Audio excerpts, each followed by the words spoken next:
Sintoma de baixa testosterona, Renier, né? Renier. Sintoma de baixa testosterona, Renier, eu acho que a gente divide em alguns grupos, tá? Eu gosto sempre de começar com os cognitivos, né? Porque a testosterona, na verdade, como que ela funciona no nosso cérebro, né? Ela ajuda com que a gente tenha iniciativa. Então, ela suprime o seu núcleo ventromedial do córtex pré-frontal e ela estimula o que é a sua amígdala. E ela estimula a sua amígdala também aumentando o que é a percepção de beta-endorfina num lugar que chama núcleo accumbente, fazendo você ter uma maior percepção de recompensa. O que é um perigo, né? Porque se você tem um excesso de testosterona, você faz bobagem, não pensa na bobagem e sente satisfação fazendo a bobagem, né? E que no caso da pessoa que tem baixa testosterona, ela não toma iniciativa, ela tem dificuldade de planejamento, alteração de memória e a cognição também fica diminuída. Só que qual é o grande problema? O paciente que, homem, tem baixa produção de testosterona, ele também tem baixa aromatização. E se por um lado a testosterona ela tem esse papel da iniciativa, o estradiol que a gente produz a partir dela, e para o homem o estradiol ele é muito precioso porque a gente produz pouco, é o que traz a saúde de sinapse, é o responsável pela nossa cognição. Então, isso é a parte do sistema nervoso central da testosterona, né? Então, quando você fala, mas e a libido?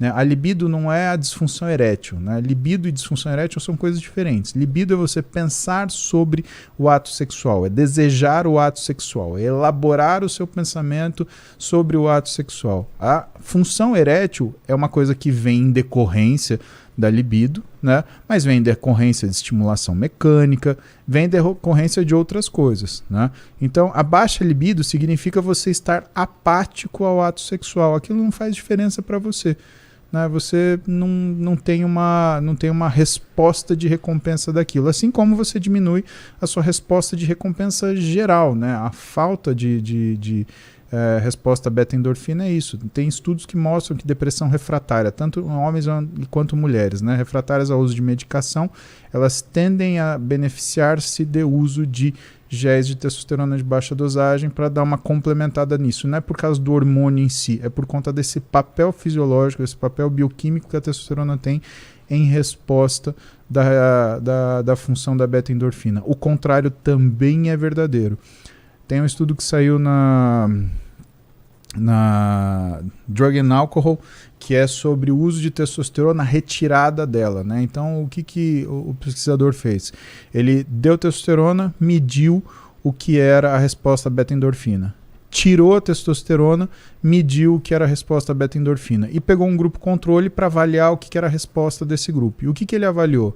Que quando você tinha o uso da testosterona, a resposta em beta-endorfina era muito aumentada. E quando você tinha retirada, a resposta beta-endorfina era menor que o grupo controle. Isso quer dizer que a testosterona, quando usada em altas doses, ela tem até um perfil de droga de abuso. Por quê? Porque a retirada dela te causa sensação de desprazer imediato. Por isso que é tão difícil tirar... Uma abstinência. Exatamente. É quase uma abstinência. Por isso que é tão difícil tirar a testosterona, principalmente de mulher que tem uma testosterona mais baixa fisiologicamente. Quando você dá a testosterona, você dá uma sensação para ela absurda de restrição. O restante são sintomas físicos. Então você tem aumento de gordura abdominal, você tem dislipidemia, você tem aumento da pressão arterial, você tem aumento de gordura visceral, você tem diminuição da captação periférica de glicose, aumento da resistência periférica à insulina, né? E você acaba tendo uma facilitação para o desenvolvimento de síndrome metabólica. Então, hoje, principalmente, né, o que os médicos eles têm reconhecido, e principalmente quando você olha, né, nas diretrizes da Sociedade Brasileira de Endocrinologia e Metabologia, né, que a carência de testosterona já não é uma coisa mais a ser tratada como fisiológica esperada. O médico ele tem a prerrogativa de prescrever testosterona em situações de baixa produção sintomática, né? Porque isso é outro papo. Às vezes você pega um paciente lá que tem 380 de testosterona e você fala, mas essa testosterona é baixa. Só é baixa se a pessoa tiver sintoma. Perfeito. Tem gente que tem uma testosterona de 700 e tem sintomas, mas porque usou, por exemplo, testosterona exógena durante um período da vida. E tem pessoas que nunca usaram, que tem uma testosterona de 380, 400, que está perfeito. Mega funcional. Não tem nenhuma reclamação e está mega funcional, exatamente.